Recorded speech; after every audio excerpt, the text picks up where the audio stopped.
an image of a medieval ship bearing Templar symbols approaching the North American coastline, depicting the controversial theory that Knights Templar may have reached the Americas before Columbus. The idea that European explorers might have reached American shores long before Columbus's 1492 voyage has captivated historians, adventure seekers, and conspiracy theorists for generations. Among these pre-Columbian exploration theories, one of the most persistent and controversial involves the Knights Templar, the wealthy and mysterious medieval military order that rose to prominence during the Crusades before their dramatic suppression in the early 14th century. The theory suggests that following their persecution in Europe, some Templars fled with their vast treasures across the Atlantic, establishing contact with the New World nearly a century before Columbus. This narrative weaves together medieval history, religious mysticism, archaeological anomalies, and nautical accomplishments into a compelling alternative history that challenges conventional understanding of European-American contact. But does this theory hold water under scrutiny? Is there credible evidence to support such claims? Or is this simply a romantic reimagining of history fueled by modern fascination with secret societies and hidden knowledge? Let's examine the origins of this theory, the evidence presented by its proponents, and the assessments of mainstream historians and archaeologists. Founded around 1119, the Knights Templar, officially the Poor Fellow Soldiers of Christ and of the Temple of Solomon, began as a small group of knights dedicated to protecting Christian pilgrims traveling to the Holy Land. Under the patronage of Bernard of Clairvaux, an official recognition from the Catholic Church in 1139, they rapidly grew into one of medieval Europe's most powerful organizations. The Templars developed a sophisticated banking system, amassed vast wealth and properties throughout Europe and the Middle East, and became trusted advisors to kings and popes. Their distinctive white mantles emblazoned with red crosses made them recognizable figures on Crusader battlefields. Beyond their military prowess, they established Europe's first banking network, allowing pilgrims to deposit funds in one location and withdraw them at another, essentially inventing the traveler's check. For nearly 2 centuries, the Templars operated with remarkable independence, answerable only to the Pope himself. This autonomy, combined with their secretive initiation rites and growing financial power, eventually led to their downfall. On Friday, October 13th, 1307, possibly the origin of the Friday the 13th superstition, King Philip IV of France ordered the mass arrest of Templars across France on charges of heresy, blasphemy, and various immoral practices. Under torture, many Templars confessed to these charges, leading to a papal decree in 1312, officially dissolving the order. The last Grand Master, Jacques de Molay, was burned at the stake in Paris in 1314, seemingly bringing the Templar story to a tragic end. But what if it wasn't the end? The sudden arrest of the Templars was meant to be a coordinated surprise across Europe, but historical records suggest the operation wasn't entirely successful. Many Templars evaded capture, and interestingly, much of the fabled Templar treasure was never found. This has led to numerous theories about where the surviving knights and their wealth might have gone. According to one confession extracted under torture, a Templar named John de Chalons claimed the order had advance warning of the arrests. He stated that many knights loaded the order's treasure onto ships at La Rochelle, a major Templar-controlled port on France's Atlantic coast, and sailed away to unknown destinations. Scotland emerged as a likely refuge for many Templars. At the time, Scotland was engaged in a war of independence against England and was under papal interdict, essentially excommunicated, making it a place where papal orders, including those against the Templars, held little sway. Some historians believe the Templars fought alongside Robert the Bruce at the pivotal Battle of Bannockburn in 1314, potentially turning the tide in Scotland's favor. This connection to Scotland becomes crucial in the Templar America theory, as it introduces the Sinclair family, particularly Henry Sinclair, Earl of Orkney, as key figures in the narrative. The Sinclairs had a long-standing relationship with Templar Knights and built Rosslyn Chapel, which contains carvings that some interpret as depicting New World plants like corn and aloe cactus, supposedly before such plants were known in Europe. According to this theory, the surviving Templars, now operating in secrecy, planned a westward journey to escape persecution once and for all, a journey that would take them across the Atlantic decades before Columbus. Several mysterious structures and artifacts in North America have been linked to potential pre-Columbian European contact, with Templar connections frequently suggested. In Rhode Island stands a curious stone structure known as the Newport Tower. While mainstream archaeologists consider it to be the remains of a 17th century colonial windmill built by Benedict Arnold, grandfather of the infamous Revolutionary War trader, alternative theorists point to several unusual features that seem inconsistent with colonial construction. The tower is built in a round style, reminiscent of Templar churches in Europe, with precise astronomical alignments.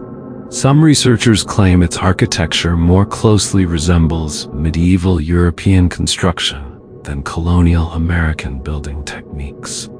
Proponents of the Templar theory suggest it may have been built as a church or navigation marker during the alleged Sinclair expedition.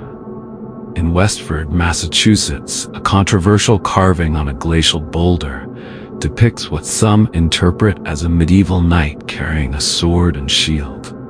Known as the Westford Knight, some researchers identify it as a representation of Sir James Gunn, a Scottish knight who allegedly accompanied Henry Sinclair on his voyage and died in Massachusetts. Skeptics note that identification of the carving as a knight only emerged in the 1950s, despite the carving being known since the 1870s when it was thought to represent a Native American figure. Some geologists suggest the carving may simply be natural weathering patterns enhanced by human imagination. This 40-ton boulder covered in petroglyphs located in the Taunton River in Massachusetts has generated numerous interpretations. While most archaeologists attribute the carvings to Native Americans, some alternative historians claim to identify Portuguese or Templar symbols among the markings, suggesting European contact. Perhaps the most famous site associated with Templar treasure theories is the legendary Money Pit on Oak Island, Nova Scotia. For over 200 years, treasure hunters have attempted to excavate this mysterious shaft, encountering elaborately engineered flood tunnels and occasional tantalizing artifacts. The popular History Channel series, The Curse of Oak Island, has extensively explored the theory that the pit may contain Templar treasure brought to North America by Henry Sinclair. If Sinclair did reach Nova Scotia and was connected to the Knights Templar, some theorists suggest he might have hidden valuable religious artifacts like the Ark of the Covenant or even the Holy Grail in the Money Pit. The cornerstone of the Templar America theory rests on a controversial document known as the Zeno narrative. In 1558, Niccolò Zeno the Younger published a series of letters and a map allegedly written by his ancestors, the brothers Niccolò and Antonio Zeno, Venetian navigators who claimed to have voyaged across the Atlantic in the 1390s under the command of a prince called Zicmi. According to the narrative, Zichmni led an expedition westward from the Orkney Islands, reaching Greenland and then discovering new lands further west. Proponents of the Templar America theory identify Zichmni as Henry Sinclair, Earl of Orkney, suggesting that the name resulted from a transliteration error when converting from handwritten documents to type. The xenomap, while inaccurate in many respects, does show some surprising features that have led some researchers to believe it represents genuine knowledge of North American coastlines. The expedition reportedly sailed along the eastern seaboard and made contact with Native American tribes, particularly the Mi'kmaq of Nova Scotia, who later told stories of a godlike figure named Glooskap that some have linked to Sinclair. Henry Sinclair, born in 1345, was indeed a historical figure who held the titles of Baron of Roslin and Lord High Admiral of Scotland. In 1379, he was invested as Earl of Orkney by King Haakon of Norway. The historical record shows he died around 1400, possibly after an English invasion of Orkney. Sinclair's grandson built the famous Roslin Chapel in Scotland, which contains carvings that some interpret as depicting New World plants like corn and aloe cactus. If accurate, this would suggest knowledge of these plants before Columbus's voyage. According to some accounts, Sinclair's great-grandson met Christopher Columbus on the island of Madeira before Columbus's famous voyage and told him about his great-grandfather's journey to North America, potentially influencing Columbus's own plans. The Templar America theory takes on additional dimensions when considering its connections to Freemasonry and early American history. Many researchers have suggested that Templar traditions survived through Freemasonry, with some Masonic rituals allegedly preserving Templar knowledge. The Sinclair family maintained close ties to early Freemasonry in Scotland, with William Sinclair becoming the first Grand Master of the Grand Lodge of Scotland in 1736. This connection has fueled speculation that Templar knowledge of pre-Columbian America might have influenced early American colonization through Masonic networks. Some proponents go further, suggesting that Templar ideals influenced the American founding fathers, many of whom were Freemasons, and shaped the democratic principles underlying the United States government. They point to symbolic elements on American currency, particularly the Great Seal of the United States, as evidence of this esoteric influence. While these connections make for fascinating speculation, they remain highly contested within academic circles and require considerable leaps of faith to accept as historical fact. When evaluating the Templar America theory, it's essential to distinguish between established historical facts, reasonable speculation, and more fanciful conjecture. The primary criticism of the theory is the lack of contemporary documentation. Unlike Columbus's voyage, which was thoroughly documented and verified by multiple sources, there are no surviving records from the 14th century explicitly describing a Templar or Sinclair expedition to America. The Zeno narrative was published more than 150 years after the alleged voyage, raising questions about its authenticity. Many historians consider the Zeno documents to be fabrications created to boost Venetian claims of discovery against Spanish achievements. Renaissance Italy was highly competitive, with city-states vying for prestige and creating false historical accounts to claim priority in discoveries was not uncommon. Archaeological evidence is similarly problematic. While structures like the Newport Tower do exist, mainstream archaeologists have dated them to the colonial period.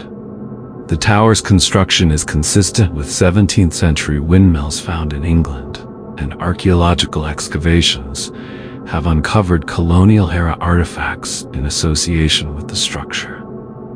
Interpretations of carvings in Roslin Chapel as depicting American plants have also been challenged. What some see as corn carvings Others interpret as stylized wheat or other European plants. Similarly, the Westford Knight carving is so weathered that multiple interpretations are possible. As historian Brian Smith notes, many proponents of the theory tend to accept uncritically any evidence that supports their preferred narrative while dismissing contrary evidence. This approach runs counter to standard historical methodology, which requires rigorous assessment of all available evidence. The theory that Knights Templar reached America before Columbus stands at the fascinating intersection of history, archaeology, religious mysticism, and cultural mythology. While the theory cannot be definitively disproven, the evidence supporting it remains circumstantial at best and fabricated at worst. Perhaps what makes this theory so enduring is not its historical accuracy, but its symbolic power. It speaks to our fascination with secret knowledge, hidden history, and the romance of discovery. It suggests that history as we know it might be incomplete, that beneath the accepted narrative lies a more complex, mysterious past waiting to be uncovered. Whether one sees the Templar America theory as compelling alternative history or fanciful pseudo-history often depends less on the evidence itself and more on one's approach to historical knowledge.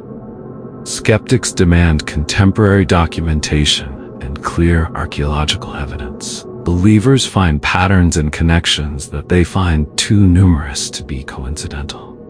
What remains undisputed is that the Knights Templar themselves, their rise to power, their sudden fall, and their enduring legacy represent one of history's most captivating stories. Even without American adventures, their actual historical impact on banking, warfare, architecture, and religious thought makes them worthy of continued study and fascination. In the absence of definitive proof one way or the other, the Templar America theory will likely continue to occupy that shadowy realm between established history and imaginative speculation. A reminder that history at its most engaging is rarely as straightforward as we might wish it to be.